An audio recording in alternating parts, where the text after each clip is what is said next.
Hello everyone, आप सभी लोगों का स्वागत है टीचिंग परीक्षा के आज के इस वीडियो में, जिसमें फ्रेंड बिहार 7th फेस शिक्षक भर्ती 2023 की जो हमारी एक श्रृंखला चल रही है, उसमें जनरल स्टडीज में हम लोग एक कदम और आगे बढ़ेंगे। आज भी बहुत सारे क्वेश्चंस आप लोगों के एग्जाम में जो पूछे जा सकते हैं उनसे रिलेटेड मैं आप लोगों को करवाने वाला हूं। पिछले लेक्चर में भी आप लोगों ने जो मैंने आपसे सवाल पूछे थे उसके आंसर्स आपने कमेंट बॉक्स में बहुत अच्छे से दिए हैं। मैंने आप लोगों से कहा था कि इसका आंसर करो, इसका आंसर करो। काफी सारे बच्चे जो सिलेक्शन लेने वाले हैं उन लोगों ने आंसर किए हैं। मतलब आप लोग मेहनत कर रहे हो, तो जो मेहनत करेगा उसको उसका फल जरूर मिलेगा। ठीक है, तो आप लोग सभी लोग, जितने भी लोग अभी भी एफर्ट्स नहीं कर रहे हैं, पार्टिसिपेट नहीं कर रहे हैं, चैट में पार्टिसिपेट नहीं कर रहे हैं, ठीक है, कमेंट्स नहीं कर रहे आंसर को, वो लोग कमेंट्स अच्छे से करते रहेंगे ताकि आपकी प्रैक्टिस होती रहे। ये बहुत इंपॉर्टेंट है आप लोगों के लिए, और मैं अपने तरफ से अपना 100% दूंगा, आप लोग भी अपना 100% अपने तरफ से दीजिए। ठीक है, आप लोगों को पता है फ्रेंड्स कि बहुत तेजी से जो है वो प्रक्रिया हो रही है आप लोगों की। किसी भी समय आप लोगों का सिलेबस भी आ सकता है, बहुत जल्द आपका नोटिफिकेशन भी जारी हो सकता है, और जल्दी जल्दी भर्ती प्रक्रिया आप लोगों की पूरी होंगी, है ना। ऐसा नहीं है कि 2-3 साल तक लटकाने का उनका इरादा है। नेक्स्ट ईयर इलेक्शन भी है, उनको उसमें भी जाना है, तो वो उतना बहुत लंबा नहीं लटका सकते।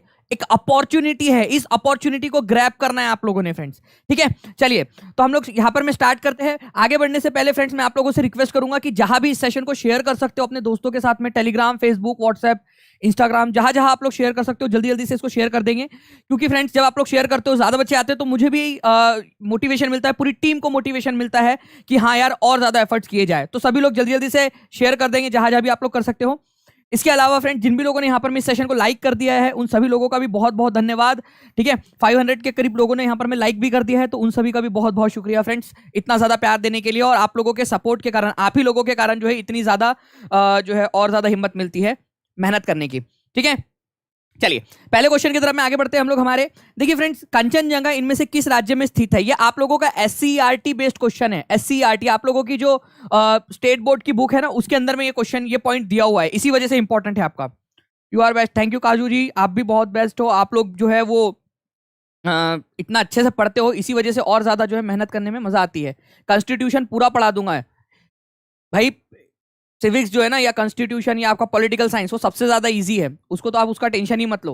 वो तो पूरा याद करा दूंगा आपको, जो भी इंपॉर्टेंट आर्टिकल्स है, शेड्यूल्स है, सब कुछ याद करा दूंगा आप लोगों को।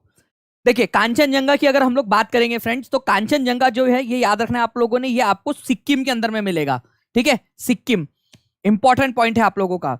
कांचनजंगा नेशनल पार्क भी है एक आपका, वो भी कहा है, ऑब्वियस सी बात है, कांचनजंगा जो पर्वत है वहीं पे कांचनजंगा नेशनल पार्क भी है।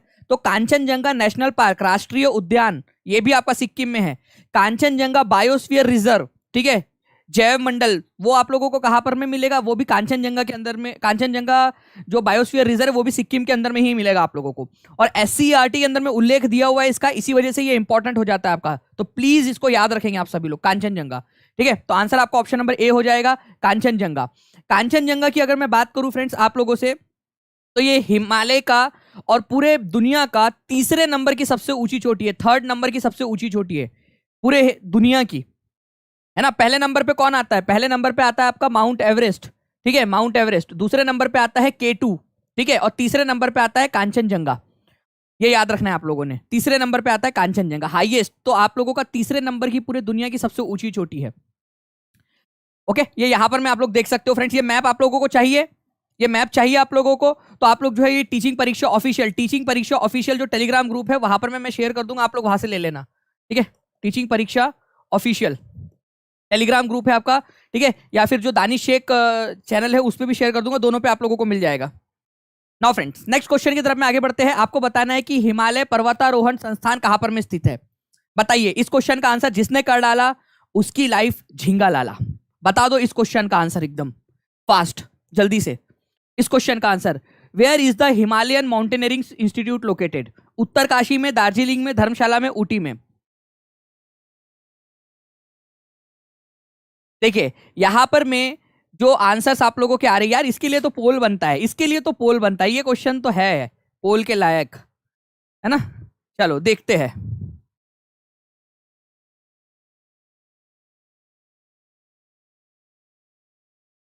चलो कर दो, पोल में आंसर कर दो आप सभी लोग।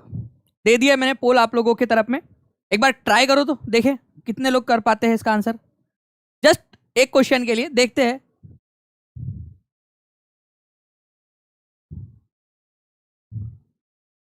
हिमालयन माउंटेनियरिंग इंस्टीट्यूट, हिमालय पर्वतारोहण संस्थान कहां पर में स्थित है?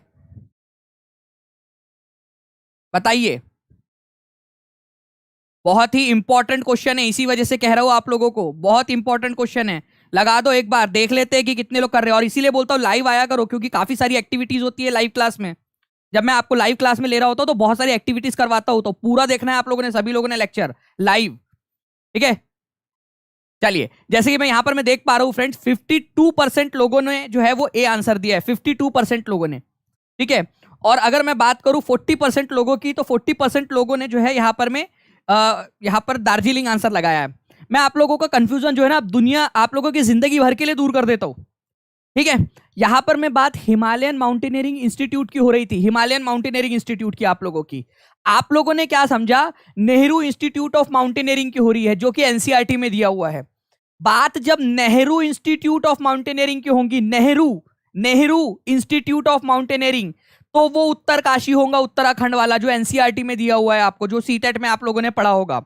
लेकिन जब बात आपकी हो रही है हिमालयन पर्वतारोहण संस्थान, ठीक है, हिमालयन इंस्टीट्यूट ऑफ माउंटेनियरिंग की जब आप लोगों से बात हो रही है, तो ये याद रखना है आप लोगों ने, उसका आंसर जो है आप लोगों का क्या होगा, आपका होगा पश्चिम बंगाल के दार्जिलिंग शहर के अंदर में। ये इंपॉर्टेंट है आप लोगों का। तो इस तरह से क्वेश्चन आप लोगों से पूछा जा सकता है। ओके, तो ये याद रखेंगे आप लोग कि हिमालयन माउंटेनियरिंग इंस्टीट्यूट दार्जिलिंग के अंदर में है, दार्जिलिंग के अंदर में। ओके, और नेहरू इंस्टीट्यूट ऑफ माउंटेनियरिंग जो है आपका उत्तरकाशी में। मजा आई क्वेश्चन करने में? सभी लोग जल्दी जल्दी से सभी के सभी लाइक कर देंगे, ताकि ऐसे ही मैं आपको जितने भी कंफ्यूजिंग पॉइंट है सभी चीजों के ऊपर मैं क्वेश्चन करवा दूं। जितने लोग चाहते हैं लाइक का बटन जरूर दबा देंगे जल्दी जल्दी से, जितने भी लोग चाहते हैं। ओके, चलिए आगे बढ़ते हैं फ्रेंड्स हम लोग हमारे।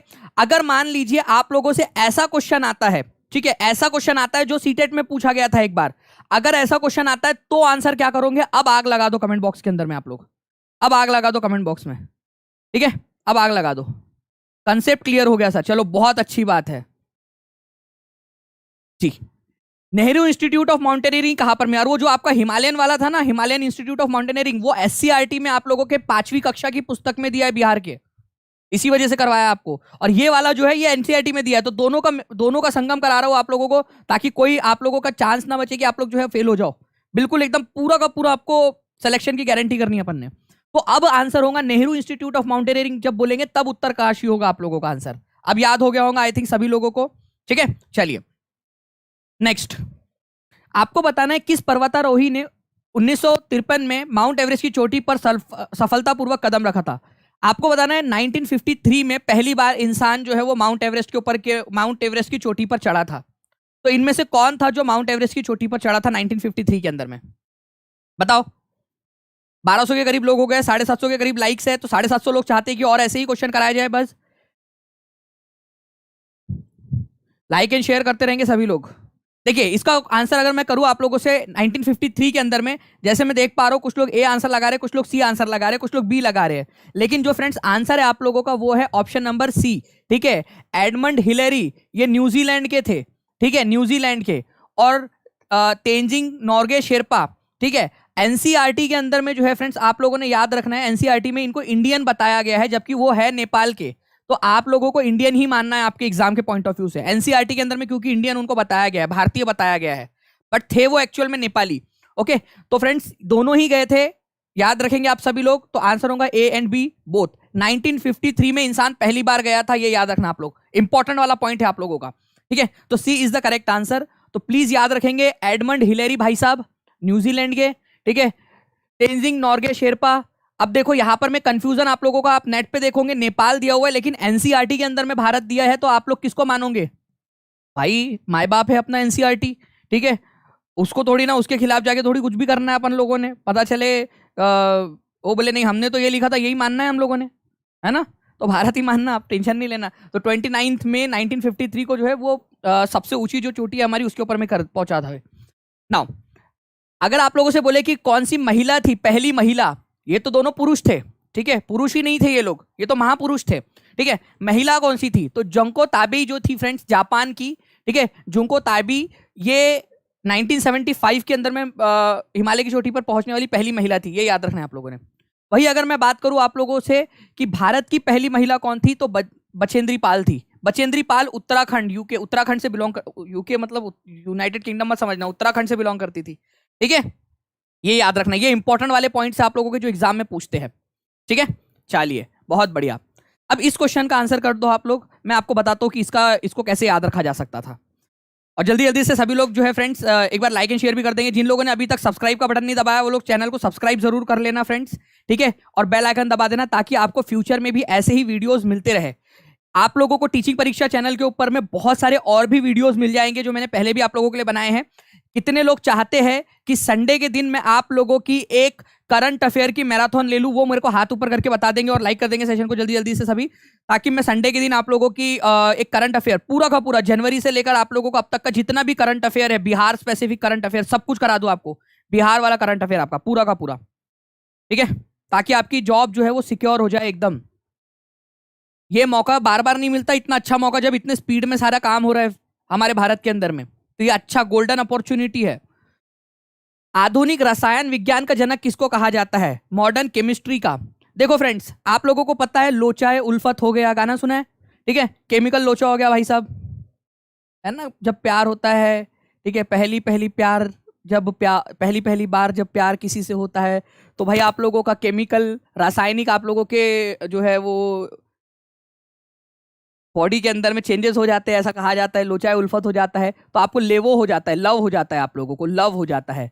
तो केमिस्ट्री के जो है ना फ्रेंड्स, आपको याद रखना है लेवोइसियर है आपके भाई साहब, लेवोइसियर। ठीक है, तो लेवोइसियर केमिस्ट्री के जन्मदाता है, इंपॉर्टेंट है। हाइड्रोजन और हीलियम का नामकरण भी अंकल नहीं किया था यहाँ पर मैं, ठीक है, इन्हीं के बच्चे वो। ठीक है, तो चलिए यहाँ पर मैं लेवोइसियर जो है फ्रेंड्स, ये याद रखना है आप लोगों ने, इनको आधुनिक रसायन विज्ञान का जनक माना जाता है। इंपॉर्टेंट पॉइंट है, एग्जाम में पूछता है। अब आपको याद रहेगा, कभी भी पूछू आप लोगों से जिंदगी के अंदर में कि भाई रासायनिक विज्ञान, रासायनिक केमिस्ट्री, आपको पता है कि जब भी प्यार होता है तो आपकी बॉडी की केमिस्ट्री चेंज हो जाती है एकदम अच्छे से। पूरा बॉडी के जो आपके है ना हार्मोन हार्मोन सब इधर उधर हार्ड हो जाते हैं। तो केमिस्ट्री लेवोइसियर, ये याद रख लेना आप लोग, बस आराम से याद हो जाएगा आप लोगों को, कोई दिक्कत नहीं आएंगी आप लोगों को। ठीक है, चलिए नाउ फ्रेंड्स, अब आप लोगों के सामने एक मैं ये पेश कर रहा हूँ। ठीक है, इसको ध्यान से देखेंगे आप सभी लोग, बहुत बहुत इंपॉर्टेंट वाली चीज है, पूरा देखना ध्यान से। देखिए फ्रेंड्स, विज्ञान, ओके, मटेरियल साइंस की अगर मैं बात करूं आप लोगों से तो इसको फिजिक्स और केमिस्ट्री में बांटा जा सकता है। ठीक है, फिजिक्स और केमिस्ट्री में। तो यहां पर मैं आप देखेंगे कि केमिस्ट्री के जन्मदाता कौन है, फादर ऑफ केमिस्ट्री, तो लावोइसियर है। ठीक है, लावोइसियर रसायन के पिता या केमिस्ट्री के पिता। वही अगर मैं फिजिक्स के पिता की बात करूं आप लोगों से तो दो है पिता। एक अगर मैं फादर ऑफ फिजिक्स की बात करेंगे तो सर आइजैक न्यूटन, लेकिन और फादर ऑफ मॉडर्न फिजिक्स की बात करेंगे, आधुनिक फिजिक्स की या फिर मॉडर्न फिजिक्स की, तो अल्बर्ट आइंस्टाइन, जिन्होंने E=mc² का फार्मूला दिया था। ठीक है, आधुनिक भौतिकी के पिता बोले तो अल्बर्ट आइंस्टाइन, और भौतिकी के पिता बोले तो आइजैक न्यूटन, ये याद रखना है आप सभी लोगों ने। उसके अलावा अगर आप लोगों से बोले कि जंतु, ठीक है, जूलॉजी के फादर कौन है, जूलॉजी, ये बहुत इंपॉर्टेंट है, इसको सुपर डुपर इंपॉर्टेंट मार्क करो। मैं आप लोगों को जूम भी कर देता हूं, इसको कोई इशू नहीं है आप लोगों के लिए। ठीक है, अरे हो जा रहे मेरे लाल। ठीक है,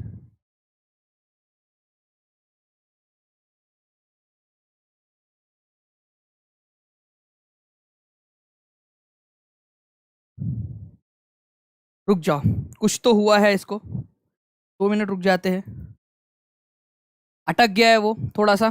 अभी इसको भी लवेरिया हो गया है, मतलब इसको इसका पुराना वाला प्यार याद आ गया आई थिंक शायद, कि सर आपने तो मतलब पुरानी वाली बातें याद करा दी।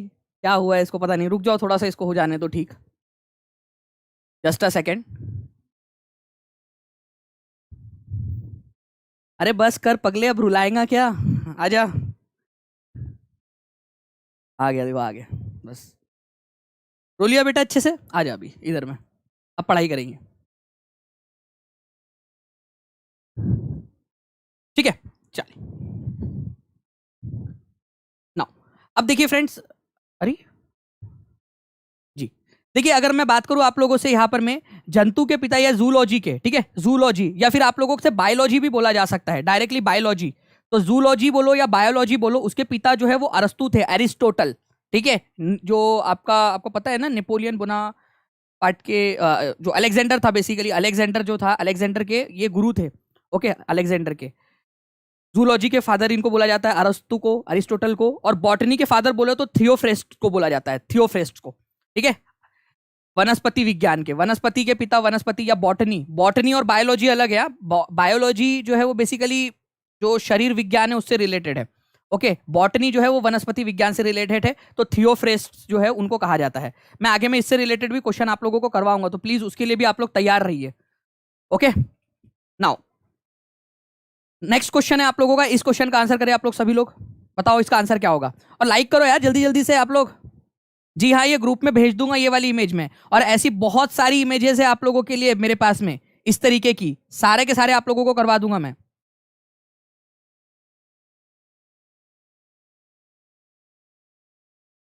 सारे के सारे करवा दूंगा आप लोगों को। इस तरीके के काफी सारे इन्फोग्राफिक्स है, और पेड के अंदर में तो वो पूरी बुक भी डालने वाला हूं मैं उसकी, साइंस वाली। तो एडमंड हिलेरी जो है फ्रेंड्स, ये याद रखना है आप लोगों ने। एडमंड हिलेरी तेंजिंग नॉर्गे जो है वो 1953 में माउंट एवरेस्ट पर चढ़ने वाले पहले पुरुष थे। पुरुष ही नहीं थे तो महापुरुष लोग थे, ठीक है, सही बात है। जुंको ताबेई जो वो चोटी पर पहुंचने वाली पहली महिला थी। कहाँ की थी ये आप लोग मेरे को कमेंट करके बताएंगे, कहाँ की थी, सही बात है वो थी। बचेंद्री पाल माउंट एवरेस्ट पर चढ़ने वाली पहली भारतीय महिला थी, ये भी बिल्कुल सही बात है। तो आंसर होगा उपरोक्त सभी, सभी के सभी यहाँ पर में सही है, ये याद रखना है आप लोगों ने। ये जंको ताबेई कहाँ की थी आप लोग कमेंट करके बताएंगे, ठीक है। ले गई दिल गुड़िया जापान की, तो जापान की थी, ये याद रखना है आप लोगों ने, जापान की। तो इंपॉर्टेंट पॉइंट है, एग्जाम के अंदर में आप लोगों से पूछा जा सकता है, ठीक है। चलिए, वेरी गुड, बहुत बढ़िया। नाउ फ्रेंड नेक्स्ट क्वेश्चन आप लोगों से इकोनॉमिक्स का। इकोनॉमिक्स का आपको दिया हुआ है फ्रेंड्स, इकोनॉमिक्स के भी क्वेश्चंस पूछेंगे, और स्पेशली ऐसे जब आपका 5 ईयर प्लान वगैरह, इससे तो पूछा ही जा सकता है।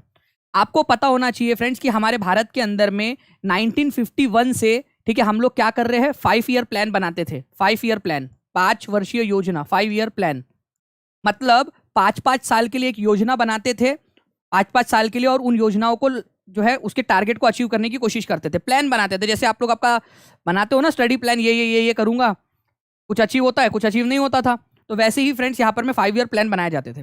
लेकिन बीच में क्या हुआ, 3 साल तक हमने योजना अवकाश लिया, प्लान हॉलीडे किया, मतलब कि 5 साल की योजना ना बनाते हुए 1-1 साल की योजना बनाई 3 साल तक।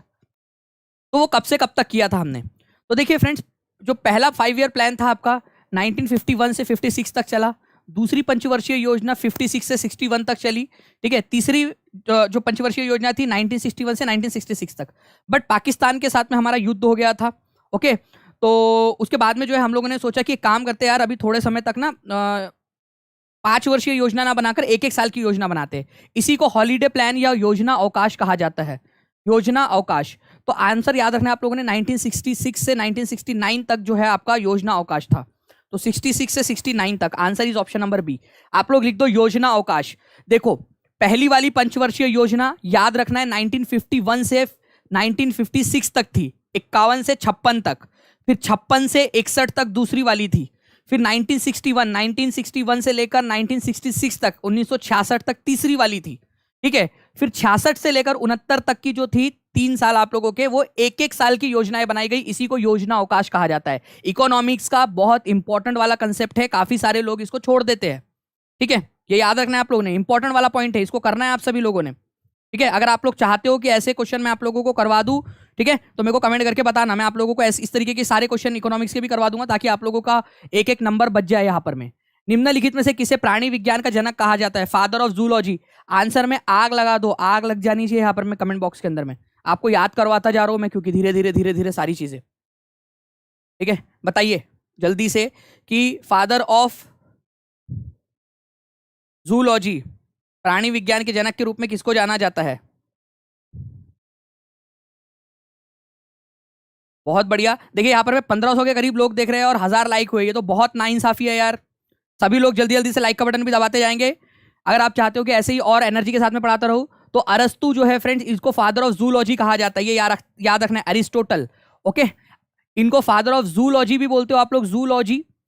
और एक और है बायोलॉजी का फादर भी इन्हीं को कहा जाता है, बायोलॉजी का फादर, ठीक है। ये अरस्तु जो है फ्रेंड्स, याद रखना है आप लोगों ने, सिकंदर महान जो अलेक्जेंडर था उनके गुरु थे। अलेक्जेंडर ने अरस्तु के लिए दुनिया, उस समय में जो भी उनको पता थी दुनिया, क्योंकि अमेरिका वगैरह की तो खोज हुई नहीं थी उस समय में, तो जितनी दुनिया पता थी, जितना एरिया, वहां से हर जगह से जो है प्राणी मंगाए थे, ओके, अरस्तु के लिए। और अरस्तु के लिए उन्होंने एक जू बनाया था, ताकि अरस्तु उनके ऊपर में विचार कर सके, उनके बारे में थोड़ा सा जानकारी हासिल कर सके।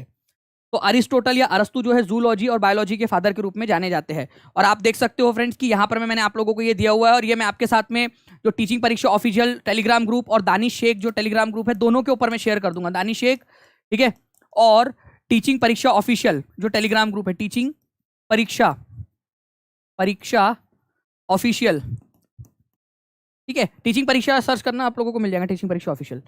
नाउ एडवर्ड जेनर निम्न में से किसके साथ जुड़ा हुआ है, इनका नाम?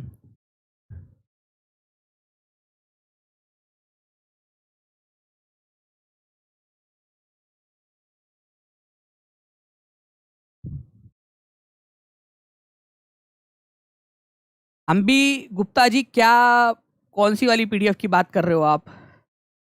ठीक है, तो देखिए एडवर्ड जेनर की अगर हम लोग बात करेंगे ना फ्रेंड्स, तो इन्होंने जो है वो काफी सारे लोगों को बचाया है, बहुत सारे लोगों को बचाया है। हमारे दुनिया में कई करोड़ों लोग ऐसे हैं जिनकी मृत्यु स्मॉल पॉक्स के कारण हो गई है, चेचक के कारण हो गई थी।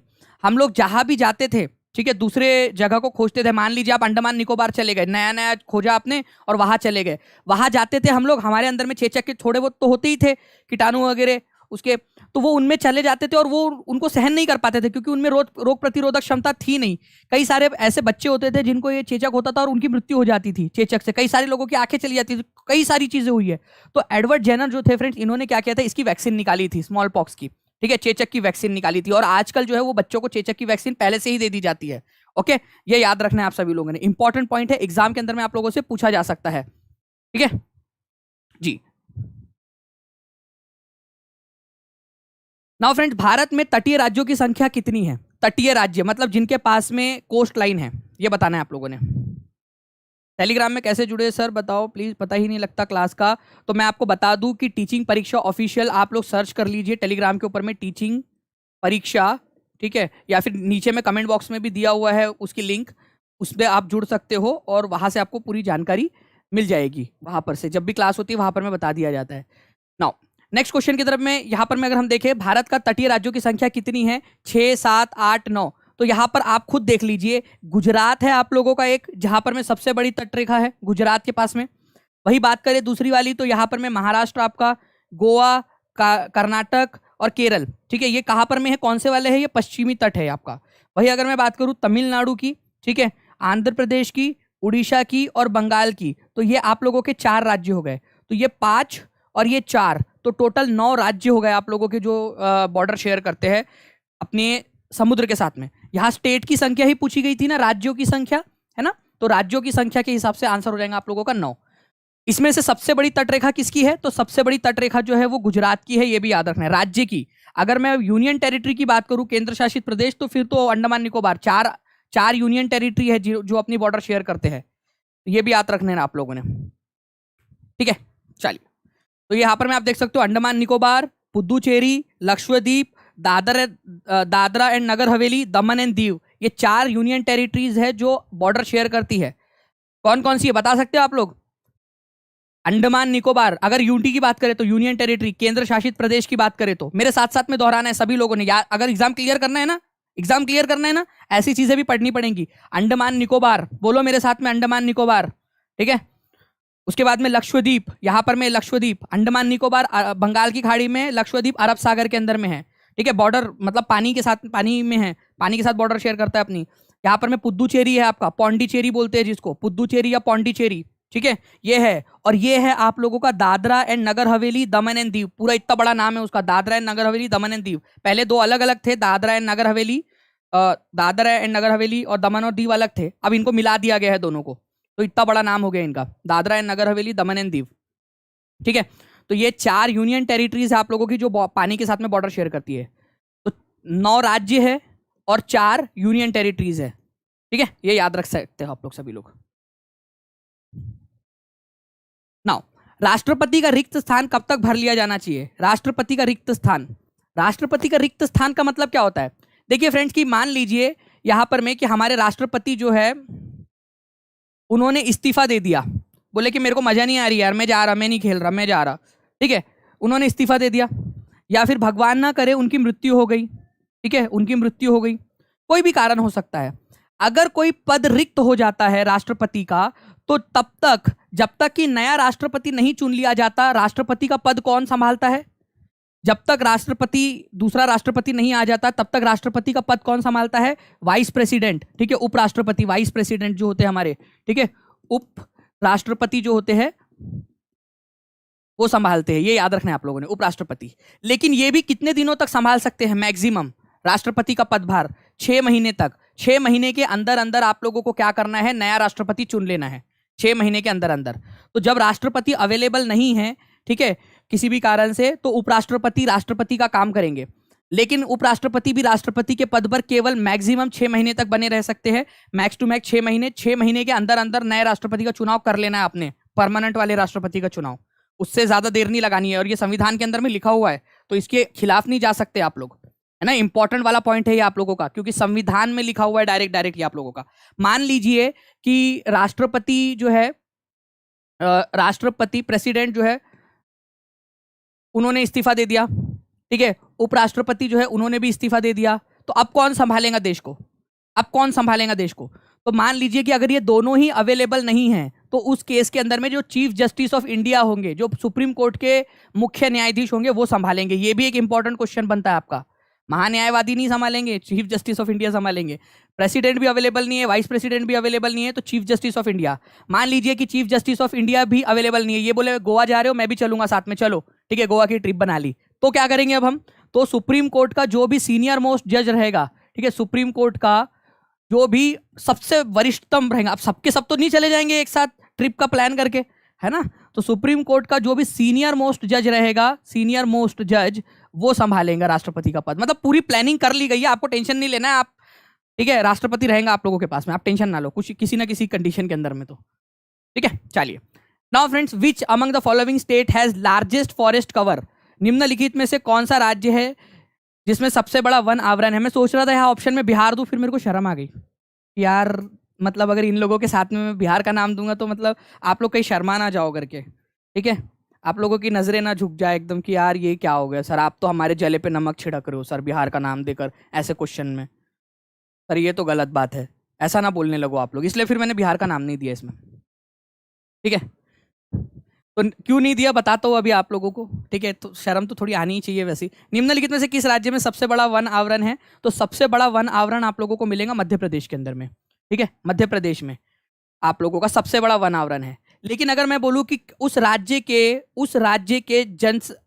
के एरिया के परसेंटेज के अनुसार सबसे बड़ा वन आवरण किसका है, ठीक है, देखो एरिया वाइज अगर मैं बात करूं आप लोगों से, तो मध्य प्रदेश के पास में सबसे बड़ा वन आवरण है, मध्य प्रदेश में सबसे बड़ा वन है, मतलब सबसे ज्यादा जंगल मध्य प्रदेश में मिलेंगे।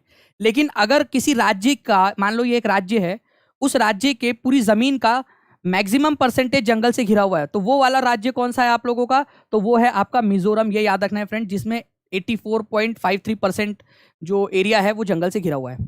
तो अगर आपसे एरिया वाइज पूछे, एरिया के हिसाब से, ठीक है, तो मध्य प्रदेश, और अगर परसेंटेज के हिसाब से पूछे, परसेंटेज के हिसाब से, तो मिजोरम। सभी लोग याद रख लो इसको, परसेंटेज के हिसाब से पूछे तो मिजोरम, ठीक है, ये याद रहेगा आप सभी लोगों को, परसेंटेज के हिसाब से मिजोरम रहेगा, एरिया के हिसाब से मध्य प्रदेश। अब यहाँ कुछ भी नहीं बोला है तो हमको एरिया समझना है, परसेंटेज स्पेसिफिकली बोलेगा जब भी परसेंटेज बोलना है उसने, कि उस राज्य का सबसे ज्यादा, किस राज्य का सबसे ज्यादा प्रतिशत एरिया जंगल से घिरा हुआ है, तो मिजोरम है, ठीक है। जितना भी राज्य है ना वो, उसका 80, ठीक है, 4% से भी ज्यादा जो एरिया है आपका वो जंगल से घिरा हुआ है, ठीक है।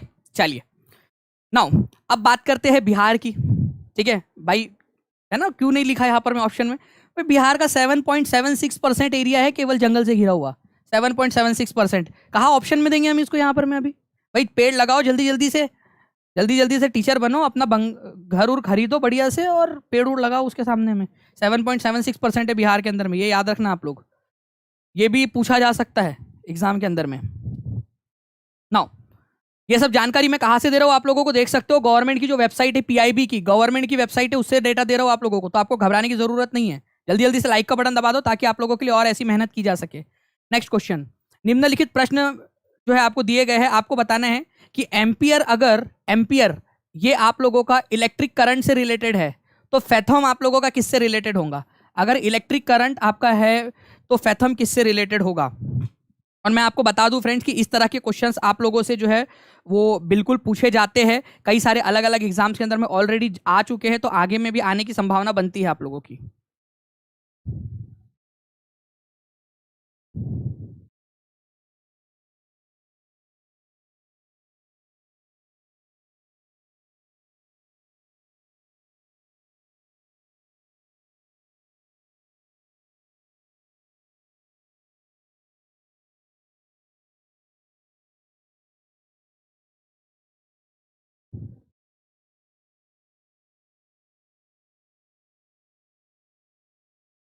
बहुत बढ़िया फ्रेंड्स, आप लोगों के आंसर्स आ गए हैं।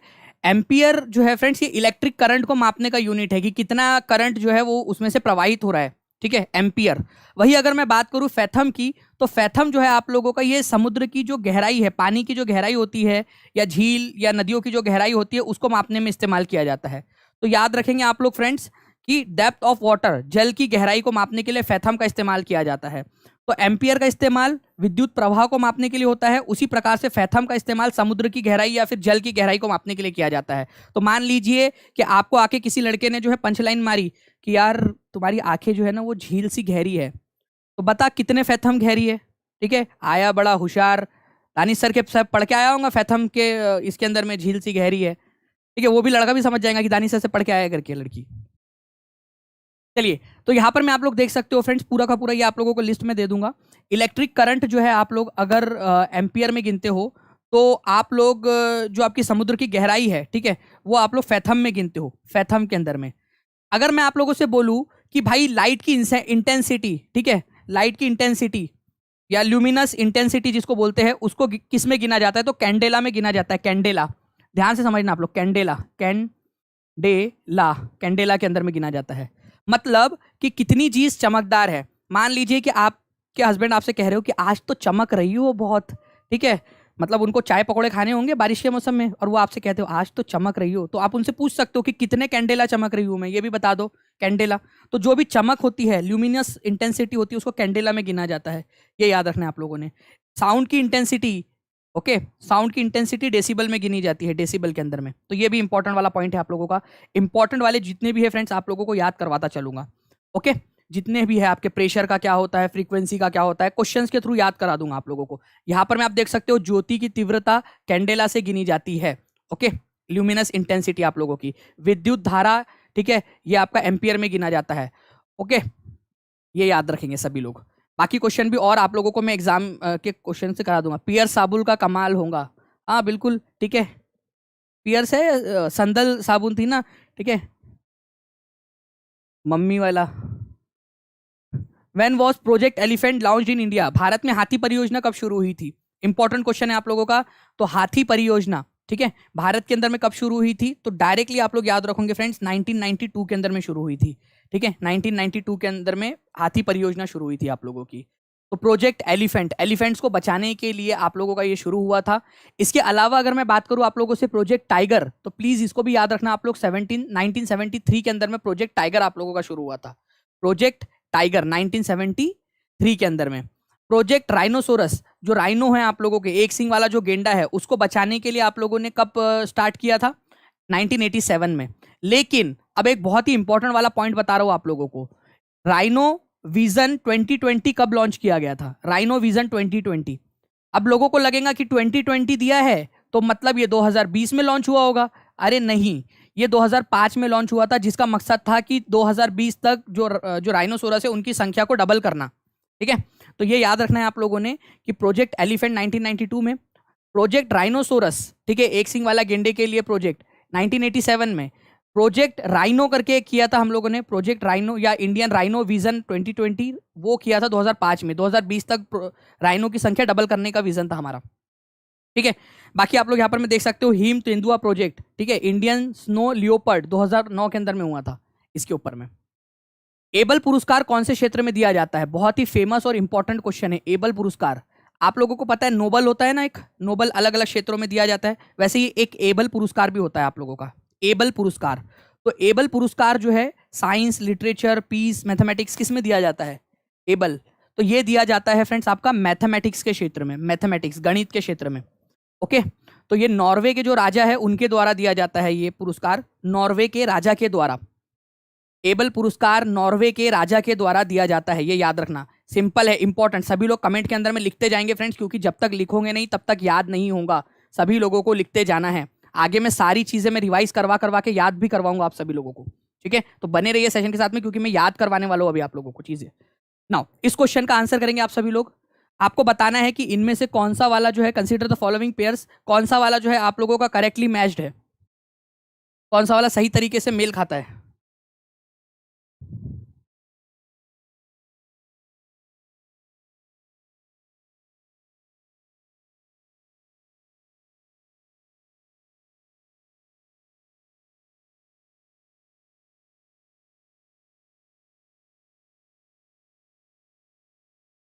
जी, देखिए अगर मैं बात करूं वाइल्ड लाइफ प्रोटेक्शन एक्ट की आप लोगों से, तो वाइल्ड लाइफ प्रोटेक्शन एक्ट आप लोगों ने बहुत अच्छे से ध्यान रखना है फ्रेंड्स कि वाइल्ड लाइफ प्रोटेक्शन एक्ट आप लोगों का ये लॉन्च हुआ था आपका, ठीक है, 1972 के अंदर में, 1972, 1952 के अंदर में नहीं। वाइल्ड लाइफ प्रोटेक्शन एक्ट, ठीक है, वन्य जीव संरक्षण अधिनियम 1952 नहीं 1972 के अंदर में हुआ था।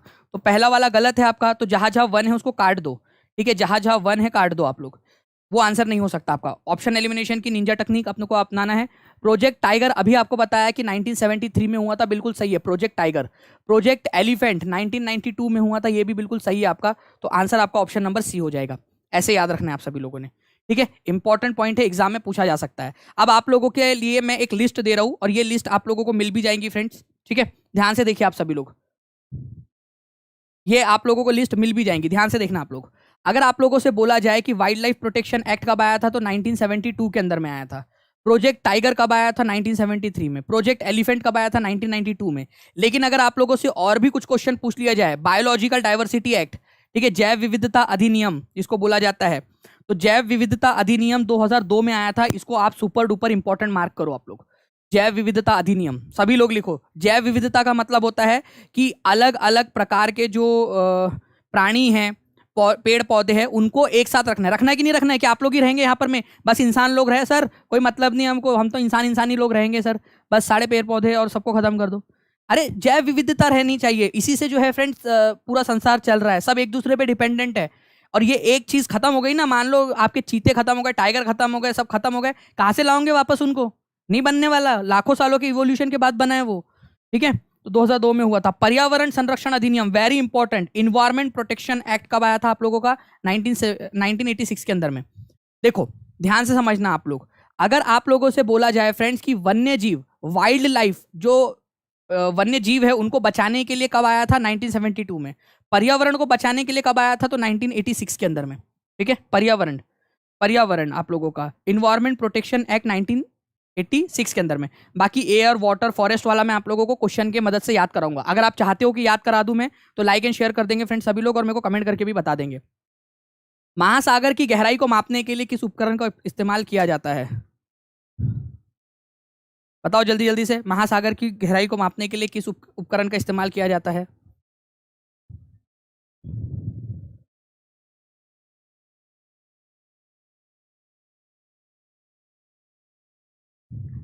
बताइए जी। चलो बहुत बढ़िया फ्रेंड, देखिए आप लोगों को अब याद हो गया, तो आप लोग आंसर कर पा रहे हो अच्छे से ना, ऐसे एग्जाम में भी कर पाओगे आप लोग, ये याद रखना आप लोगों ने। तो शजर के कद, ना मैं शाखों की लंबाई से डरता हूं, ना मैं पर्वत की ऊंचाई से डरता हूं, समंदर लांघना तो चुटकियों का काम है, पर तेरी झील सी आंखों की गहराई से डरता हूं, क्योंकि उसमें फैथोमीटर लेकर जाना पड़ेगा ना, कौन इतना मेहनत करेगा, फैथोमीटर तो है ही नहीं मेरे पास, तो वो गहराई से तो डरना ही पड़ेगा यार, पता नहीं कितनी गहराई है, फैथोमीटर होता तो पता चल जाता। तो महासागर की गहराई को मापने के लिए आप लोगों का फैथोमीटर का इस्तेमाल किया जाता है, ये याद रखना है आप सभी लोगों ने, ठीक है, इंपॉर्टेंट है। इस क्वेश्चन का आंसर करेंगे आप सभी लोग, जल्दी जल्दी से बताइए इसका आंसर क्या होगा आप लोगों का? जी, arrange the following events in chronological order, आप लोगों को कालानुक्रम में लगाना है, बताओ।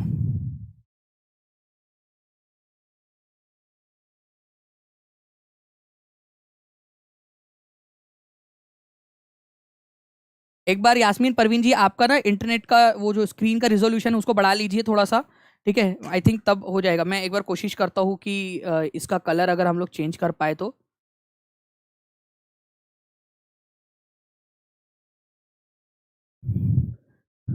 अब देखना आप लोग, अब हो रहा है क्या? Arrange the following events in chronological order of the comment, और ऑर्डर ऑफ देयर कमेंसमेंट, मतलब जब से स्टार्ट हुआ है उनमें, बताओ। अगर देखिए, अगर मैं बात करूं प्रोजेक्ट टाइगर की आप लोगों की, तो प्रोजेक्ट टाइगर 1973 के अंदर में है आप लोगों का। प्रोजेक्ट हाथी जो है आप लोगों ने अभी, आप ही लोगों ने बताया ना, आप ही लोगों ने बताया 1992 है, आप लोगों ने बताया। वन्य जीव संरक्षण अधिनियम, वाइल्ड लाइफ प्रोटेक्शन 72 में था, 1972 में।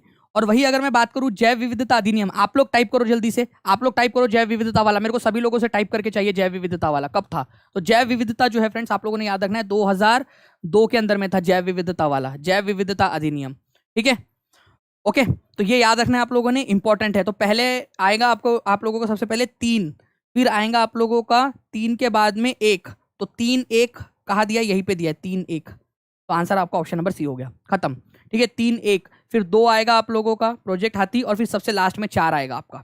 ठीक है, तो इस तरीके से आप लोग इस क्वेश्चन को कर सकते थे। ओके, चलिए बहुत बढ़िया। तो आंसर आप लोगों का हो जाएगा फ्रेंड्स ऑप्शन नंबर सी। यहां पर मैं आप लोगों के सामने फिर से एक बार पूरी की पूरी लिस्ट दिखा रहा हूं, इसमें से क्वेश्चन बनेगा आप लोगों का। ठीक है, चलिए ये देखिए आप लोग पूरी की पूरी लिस्ट।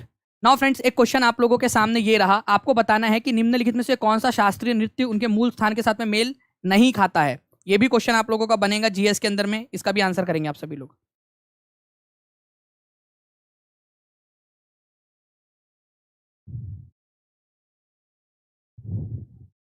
सभी लोग पूरा देखिए इस क्वेश्चन को और बताइए इसका आंसर क्या होगा।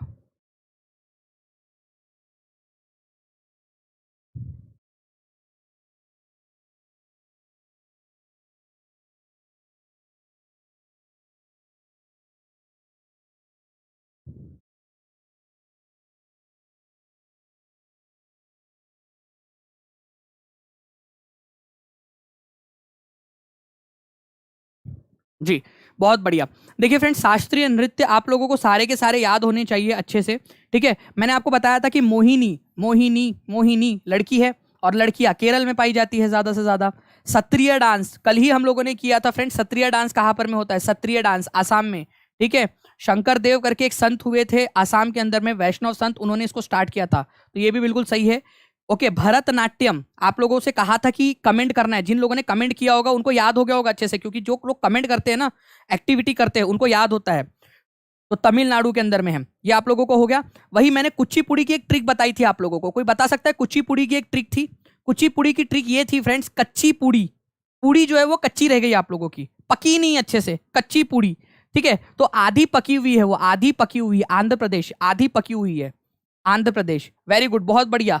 किसी ने यहाँ पर मैं लिखा भी था कच्ची पूड़ी आधी पकी हुई है, तो ये आप लोगों का गलत है। तो आपसे गलत वाला ही तो पूछा था आप लोगों से, तो नहीं है मेल, तो आपका आंसर हो जाएगा ऑप्शन नंबर सी, सिंपल। तो जितनी ज्यादा प्रैक्टिस करोगे उतना ज्यादा आप लोगों का याद होता जाएगा आप लोगों को, और जितना ज्यादा आप लोग रिस्पॉन्स करोगे, जितना ज्यादा लाइक एंड शेयर करोगे, आप लोग कमेंट करोगे, उतना ज्यादा और ज्यादा आप लोगों के लिए जो है फ्रेंड्स मेहनत करने का मन करेगा, और उतना और क्वेश्चन मैं आप लोगों के लिए निकाल के लेकर आऊंगा। ठीक है, आगे बढ़ने से पहले मैं आप लोगों को बता दूं फ्रेंड्स कि बिहार 7th फेज की जो शिक्षक भर्ती है आप लोगों की, उसके लिए टीचिंग परीक्षा के ऊपर में डेडिकेटेड कोर्स चल रहा है आप लोगों का, जिसके अंदर में हम लोग जितने भी आपके सब्जेक्ट्स हैं उनको बहुत अच्छे से, बिल्कुल बेसिक से एडवांस तक कर रहे हैं।